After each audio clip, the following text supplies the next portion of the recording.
ನಮಸ್ಕಾರ ರೈತ ಬಾಂಧವರೇ, ನಾನು ನಿಮ್ಮ ಅಗ್ರಿ ಹುಡುಗ ಚನ್ವೀರ್. ನಾನು ಇವತ್ತು ಕಲ್ಲಂಗಡಿ ಬೆಳೆಗೆ ಮೊದಲ ಹಂತದ ಡ್ರೆಂಚಿಂಗ್ ಮಾಡ್ತಾ ಇದ್ದೀನಿ. ನಾವು ಇವತ್ತು ಕಲ್ಲಂಗಡಿ ನಾಟಿ ಮಾಡಿ ಇವತ್ತಿಗೆ 5ನೇ ದಿನಕ್ಕೆ ಮೊದಲ ಡ್ರೆಂಚಿಂಗ್ ನಾನು ತೆಗೆದುಕೊಳ್ತಾ ಇದ್ದೀನಿ.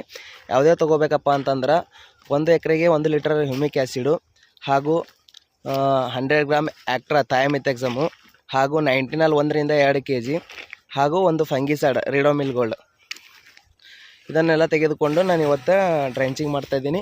ನೀವು ನೋಡ್ಬೋದು. ಮೊದಲ ಡ್ರೆಂಚಿಂಗ್ನಲ್ಲಿ ಇವೆಲ್ಲ ಯಾಕೆ ಮಾಡಬೇಕಪ್ಪ ಅಂತ ನಾನು ನಿಮ್ಗೆ ತಿಳಿಸ್ಕೊಡ್ತೀನಿ. ಹ್ಯೂಮಿಕ್ ಆ್ಯಸಿಡ್ ಯಾಕೆ ಮಾಡಬೇಕಪ್ಪ ಅಂತಂದ್ರೆ, ನಾಟಿ ಮಾಡಿದ ಬಳಿಕ ಬಿಳಿ ಬೇರುಗಳ ಸಂಖ್ಯೆ ಜಾಸ್ತಿಯಾಗಿ ಅಗಿ ಏನಂತಿರ್ತದಲ್ಲ ಅದು ಬೆಳವಣಿಗೆ ಆಗಲಿಕ್ಕೆ ಸಹಾಯ ಮಾಡ್ತದೆ.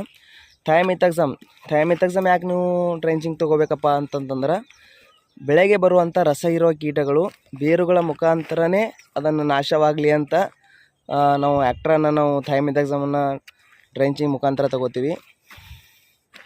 ರಿಡೋಮಿಲ್ ಗೋಲ್ಡ್ ಯಾಕೆ ತೊಗೋತೀವಪ್ಪ ಅಂತಂದ್ರೆ, ಸಸಿ ನಾಟಿ ಮಾಡಿದ ನಂತರ ಅತಿಯಾದ ನೀರಿನಿಂದ ಬೆಳೆಗಳು ಸಾಯ್ತಾ ಇರ್ತವೆ, ಅಂದ್ರೆ ಕರೆಕ್ಟಾಗಿ ಕೂತ್ಕೊಂಡಿರೋದಿಲ್ಲ.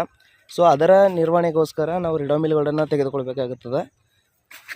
19 ಕೂಡ ಒಂದು ಬೆಳೆಯ ಬೆಳವಣಿಗೆಗೋಸ್ಕರ ನಾವು ಅದನ್ನು ಜೊತೆಯಲ್ಲಿ ಮಿಶ್ರಣ ಮಾಡ್ಕೋಬೇಕು. ಇದು ಮೊದಲ ಹಂತದ ಡ್ರೆಂಚಿಂಗ್ ಆಗಿದ್ದು, ಮತ್ತು 2ನೇ ಡ್ರೆಂಚಿಂಗು 8 ದಿನಗಳ ನಂತರ ಮತ್ತೊಂದು ಡ್ರೆಂಚಿಂಗ್ ನಾನು ತೆಗೆದುಕೊಳ್ತೀನಿ.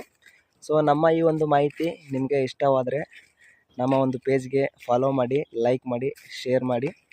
ಇದೇ ರೀತಿ ಕಲ್ಲಂಗಡಿ ಬೆಳೆಗೆ ಬೇಕಾಗುವಂತಹ ಮಾಹಿತಿ ನಾನು ನಿಮಗೆ ತಿಳಿಸ್ಕೊಡ್ತೀನಿ. ಧನ್ಯವಾದಗಳು.